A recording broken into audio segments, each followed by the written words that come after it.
definitely not politically correct.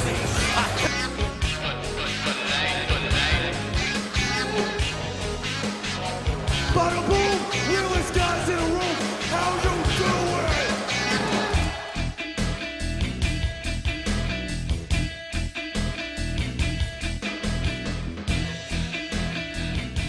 doing? Ladies and gentlemen, boys and girls, children of all ages, welcome to the Blackshirt Alert Show.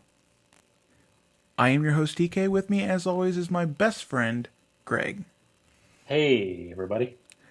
Greg, Husker Nation has been hit again with some very tragic news. Yeah. You want to tell? I mean, everybody knows by now, Trav. Everyone knows. It's part of the reason why we've kind of delayed the show. We're still in shock. Right. As everyone knows, Coach Tenopir, legendary offensive line coach, has passed away to leukemia. And it's a tough pill to swallow for us. It's a huge loss, Trav. The guy's incredible. A lot of the former players, a lot of his players say that, he was like a father to them. So horrible loss for us Husker fans, even worse for the players. It's just a bad deal, Trav. We lost Sam Foltz earlier, and to be hit with this is just a double dagger. We've talked with former players. In fact, you can listen to our conversation with Aaron Taylor last year, and he basically said that, Milt had just as big an impact on his life as Tom did. Right. And for us as fans, we're terribly saddened, but for them, it's like losing a family member. And no, it absolutely is. I can't imagine what those guys that played under him are feeling like right now. So, yeah, I think it's a huge loss for everybody, Charles. The guy was, he's one of Tom's guys, and he was there during, the 90s when we were so good. He helped revolutionize the offense. He's the guy that, lit a fire underneath the O-line's ass to, play that smash mouth football, the option offense, the bulldozer mentality, if you will. So yeah, and I think that style that he helped pioneer, Travis, that's still ingrained in Nebraska culture. So he's a Husker, Husker giant, and just a sad deal. Greg, what are your emotions like right now? Because for me, losing Sam was pretty hard because, he's a guy that we saw, one of the top kickers in the nation. We've seen him play, many times. And, we lose him to a tragic car accident. And then, for me, hearing this news, it's heartbreaking for me. Yeah, it's, excuse me, it's really heartbreaking, Trav. And, if you look at the Twitter accounts and the Facebook accounts of some of his players, they're really heartbroken, Trav. And, my heart goes out to those guys because that really is like losing a father to them. And it's just, I don't have the right words to say, Trav. It's just my heart breaks for those guys. Best thing I can say is it's not fair. Yeah. I don't want to dwell on this too much, but we just wanted to give our thoughts and prayers to the family, the players, and everyone involved with, Nebraska football. And, our heart just goes out to them. Yeah. We tried to get some of his former players on, tonight, but everybody's busy with their families. And, we completely understand that, Trav, but we want everybody to know that all the players, and all the fans that, I don't know. I guess I'm at a loss for words, Trav. Well, Greg, let's try to talk about some more enlightening news. Yeah. Nebraska beating Northwestern 24-13. Pretty good game, Trav. You know, Pretty. we didn't play very well in the first half, and that seems to be the way things are going for us this season. Yeah, and I think we have to turn that around, Trav, or we might have some, a couple of those games coming up. If we have a rough first half, that might be the end of the ball game. You know what I mean, Trav? I do. I do want to give a quick shout out to our boy Tommy Frazier because he played really, really well. Okay, gonna have to pause you, back you up. You mean Tommy Armstrong? Tommy Armstrong, yes. I get. You know what? He's playing so good, I'm getting him confused. Yeah. Here's the thing: we get on him when he has questionable plays, and he did have one last game. But his decision making, other than that one play, his decision making was perfect. He threw the ball away, didn't take any costly sacks. Yeah. He ran the ball with authority, moved the offense when we needed to. I'm really impressed with him. Is he a Heisman candidate like we've seen some fans suggest? Absolutely not. No. But he's a very good quarterback. Yes, very good quarterback, Trav. Couldn't agree more. Really, dialing that offense up to another level. Starting the offense, Trav, to me, is looking, absolutely great. Offensively, I think our top 15 ranking, I think we deserve that top 15 ranking for our offense. And we just keep improving, and, hopefully we'll get past Illinois and then on to Purdue, and then we should be in good shape going into Wisconsin, Trav. Greg, let me say this. Now, is it okay to just say that he's a good quarterback? Like, just because he's good, why do people want to jump and say he's a Heisman Trophy candidate? Yeah, you know what, Trav? I'll tell you, they were saying that last year, and you can be good, you can be great, and that doesn't necessarily always make you a Heisman candidate. Am I wrong? Is it fine to just be good? Is it fine to just be great? You don't need to be elite. You just need to be good. You just need to be great. You're exactly right, Trav. You don't have to be. We're not looking for the best quarterback in the nation. We just want the best quarterback for Nebraska. Right. And so if that means he's not a Heisman candidate, so be it. Whatever. But to the people that think he should be in that mix of Heisman candidates, no. Now, I want to say this. I got to give a big shout out to Terrell Newby. Now, hear me out. I know he fumbled on his 49-yard run, which inexcusable. But the guy played really good. Yeah. Ozigbo ran hard. Wilbon ran hard. We got a pretty good stable of running backs, I got to say. I really do like them. Ethan Carter played excellent. Who else? I mean, Stanley Morgan Jr. came up with a few clutch grabs. DeMornay Pearsonell had a couple good grabs. Westerkamp, I feel bad for him. He was open all day long, but Tommy just kind of, his accuracy wasn't on par when we threw it to him, but he did get a grab, keeping his streak going. Did have, I believe, a rushing touchdown, so, I mean, at least his family got to send him off on a high note, being pretty much from around the Northwestern area. It's, here's the thing. Defense played good, got some sacks. They bent, they didn't break, although that one long run to the quarterback, pretty inexcusable. The guy ran like Forrest Gump. But overall, solid game all around, if I'm being honest. Solid game. Trav, we were number 20 going into that. I thought we'd maybe stay the same, maybe move up to 19. Got a lot of respect for that. Moved up 5 spots. Getting a lot of respect for that win, and I don't know, Trav. I think we have a live one here. You know, The thing with Northwestern is they're now 1-3. right. They really needed that win, and they played their asses off. I think we knew that they were going to come out swinging.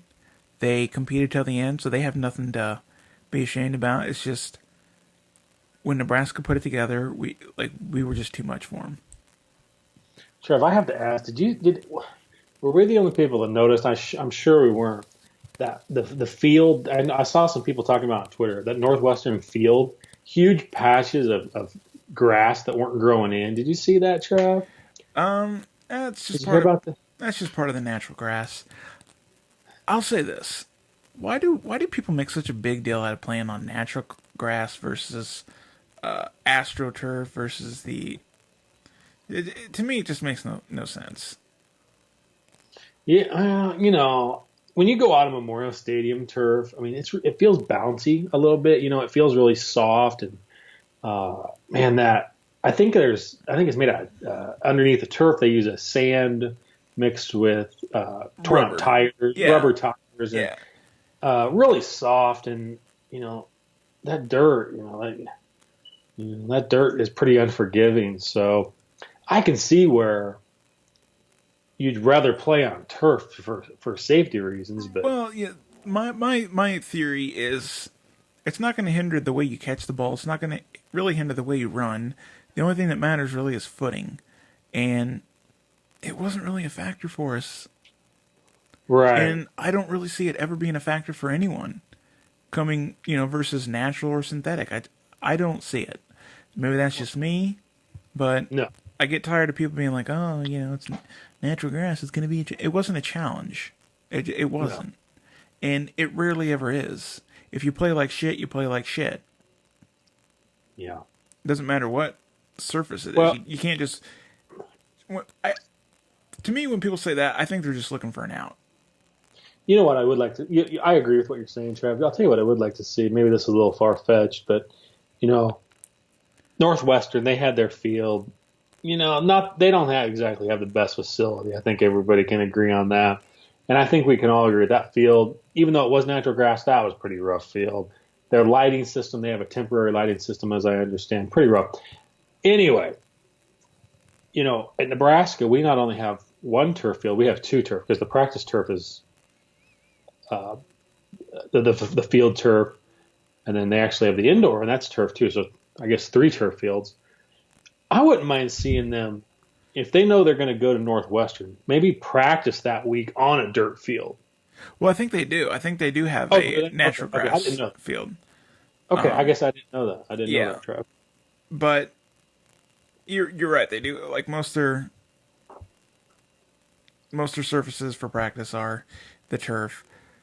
But overall, I don't see a big deal. I will say this: Nate Gary is having a stellar year. He's flying under the radar. I don't understand how he's not getting more exposure. He has saved our ass a few times this year. He's looking like a first-round NFL pick to me, Trev. I absolutely love the guy. He's built like a brick shit house. Flies to All the over football. the field. Yes, Just all over the field. Batted a He few gets- passes away that honestly would have been touchdowns otherwise. The guy's just, he is a play maker. He is our best defender. I don't care what anyone says. Nate Gary is having a stellar year. He's always in the mix. It seems like almost every play gets to the ball quick. You're right, Trav. Yeah, playmaker, absolutely. I'm kind of excited to see what he's going to do against Illinois. I couldn't agree more, Trav. I think he's gonna. I think we're gonna have a pretty huge game against Illinois. Now, Lovie Smith has had 2 weeks to prepare for this game. A lot of people are kind of, no one likes to really be part of the, coming off a bye week facing a team that's fresh. It's Illinois. They're not a good team. If we struggle, I don't care if they've had 3 weeks to prepare. If we struggle, then the issue's on us. It has nothing to do with Illinois. There's no excuse to lose to Illinois under any circumstances. I will say this. We do have a rough stretch of games coming. It's pretty much starting with Wisconsin, who's had a stellar year. I mean, they humiliated Michigan State this past week. Yep. So, realistically, like, we should just blow by Illinois. It's at home. Unless we just absolutely play like shit, I don't see any threat from this team. We got the better coach, in my opinion. We got the better talent. We got the better defense and offense. The only thing that could really threaten a loss here is if we just play like dog shit, like just absolute garbage. It's hard to see a scenario where we lose this game, Trav. I should be fairly. I'm confident. If being confident is wrong, I don't want to be right. Yeah. I mean, we're sitting here 21-point favorite, Trav. Look, we beat Oregon. Now I understand Oregon lost to who they lose to, Greg D, this past weekend. Colorado. And look, here's the thing. You could say that, oh, they're not that good, they're 2-2. They fought so hard at Nebraska that maybe their confidence was just shattered. And they weren't able to bounce back. We beat a good Oregon team. We're a good team. We are a good team. And there's no excuses for Nebraska to not win our next 3 games. Like, there's no excuse. We should be undefeated heading into Wisconsin. We should absolutely be, Trav. I'm thinking we continue to crush Illinois, Purdue. We're probably number 12 in the polls, in and abouts, give or take. Right. Wisconsin, if they keep winning, they're going to be a top. I don't know where they're at now. I think are they in the top 5, Trav? I don't think they're in the top 5. Let me see. But anyway, the game, it's going to be a huge showdown, Trav, with Wisconsin. They're number 8 in both polls. Yeah, I mean, it's going to be a dogfight, Trav. But you know what? Those are the kind of games I love, though. Like, we were in a dogfight with Oregon. They've been in a couple dogfights. They were in a dogfight with LSU. Obviously, they stomped the crap out of Michigan State. So it's going to be another dogfight. I would say, honestly, since joining the Big Ten, they have been our biggest rival. The games have just been... There's a lot of distaste between the two, and the games have been pretty good games. They stomped us in the Big Ten championship game a few years ago. But I'll be honest with you, just get ready for some good football. We have a great stretch coming up, Travis. Great stretch of football coming up. And, if we want to prove everybody that we deserve this ranking, if we want to prove to everybody that we deserve to be nationally prominent, and if we want to prove, the Dr. Pepper guy's prediction right, all we have to do is win football games, Trav. Larry Culpepper? Larry Culpepper, yes, sir. Look. Hey, I'm banking on his prediction. What can I say? There's nothing wrong with that. And here's the thing. I like the guy. He's from Omaha. God bless him. Right. Yeah. We should be, no matter what, 7-0 heading into Wisconsin. If we're not, then... something went way wrong. Something went completely wrong. Illinois is not good. Indiana's not good. Purdue's not good. Wisconsin's great. Ohio State's great. Minnesota's average. Maryland's okay. Iowa's okay. So realistically, we're gonna have a tough stretch of games, but we should be 7-0 heading into Wisconsin, and I couldn't be happier. I think we should be, and we should expect nothing less than being 7-0.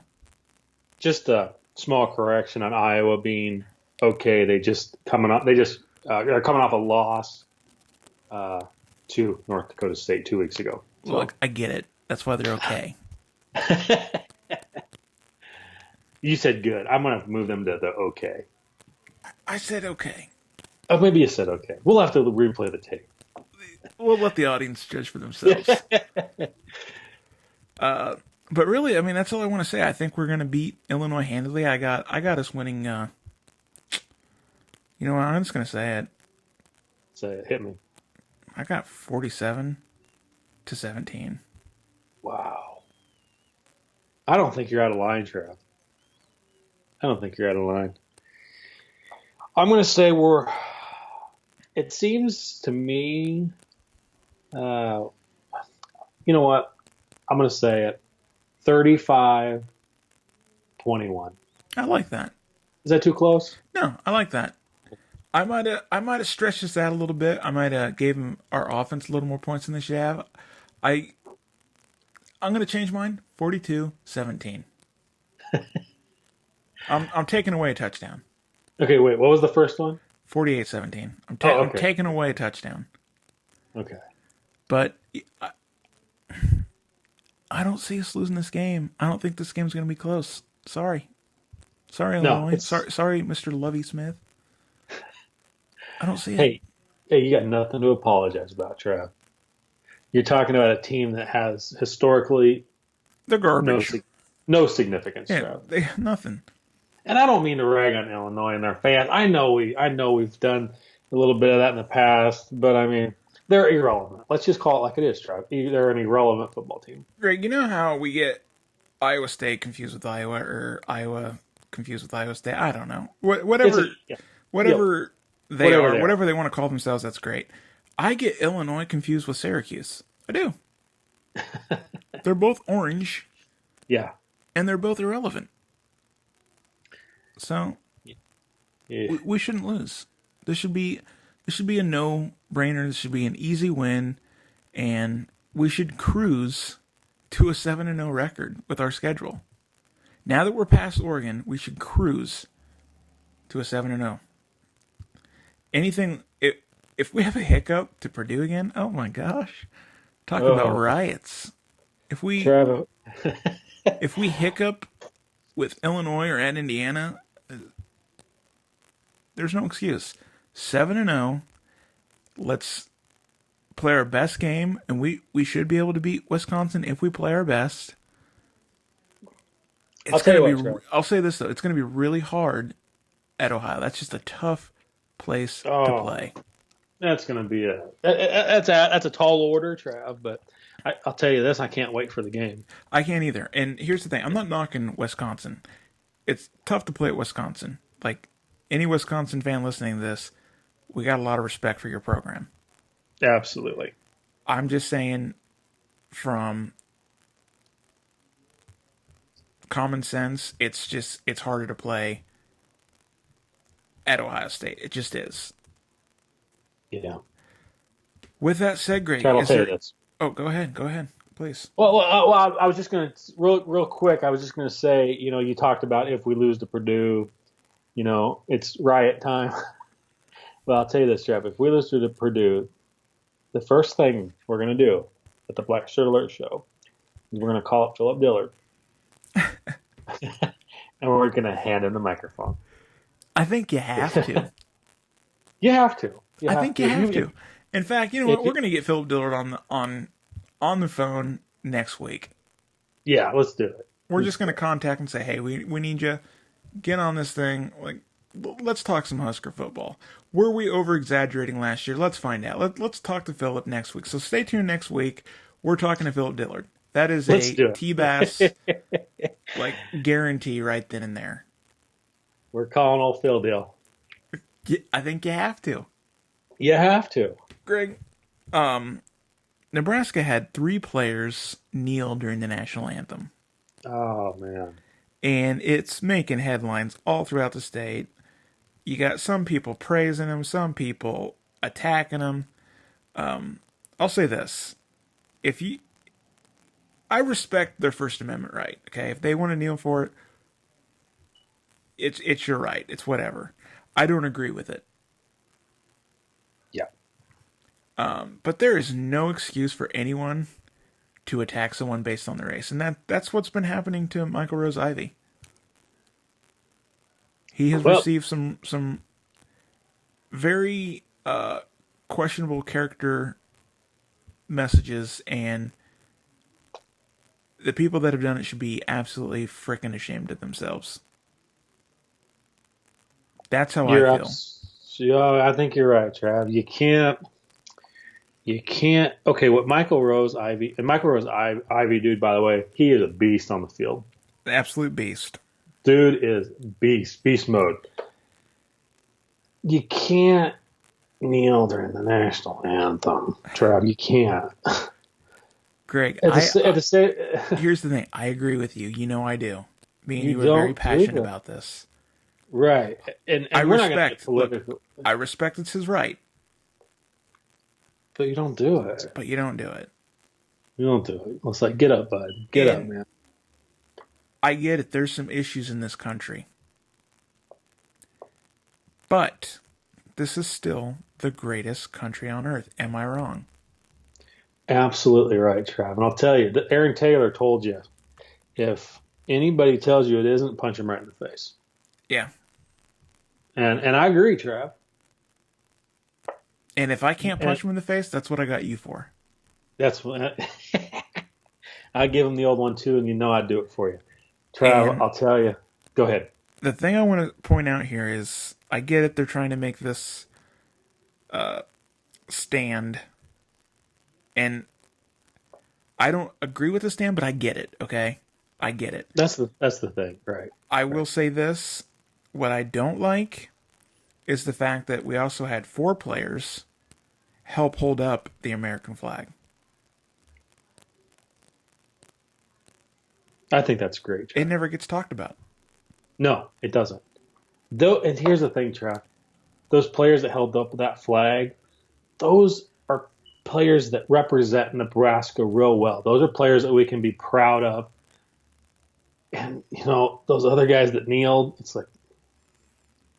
I don't want to be politically incorrect here. And I don't want to be politically correct. You just want to be correct. And what's wrong with that? Here's the thing. I respect all our players. Yeah, everyone. I was more proud as an American to see 4 players help hold the flag. That's just where I'm coming from. I look at our flag with tremendous pride. I think our flag is beautiful.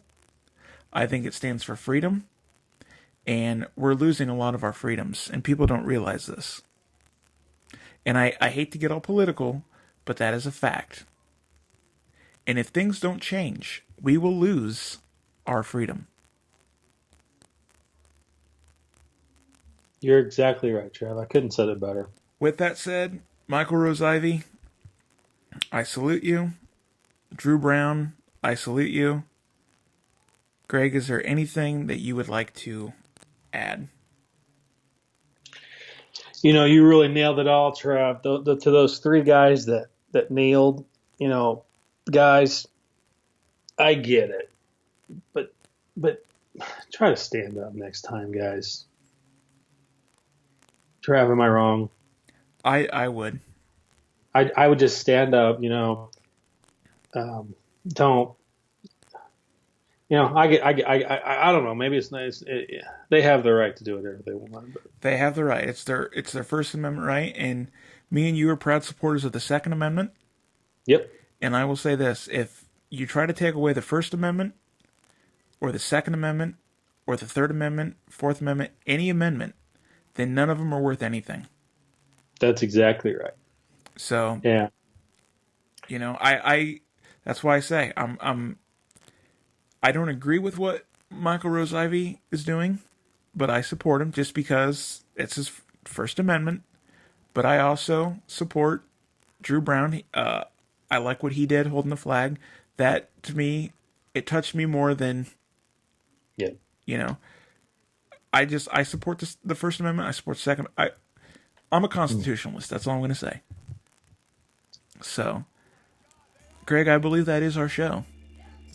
Guys, blackshirtalert.com, twitter.com/blackshirtalert, facebook.com/blackshirtalert, youtube.com, search Blackshirt Alert, and the Blackshirt Alert Show keeps rolling on.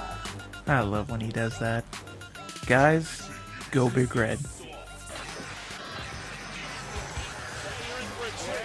loud, they're fast, they're definitely not politically correct.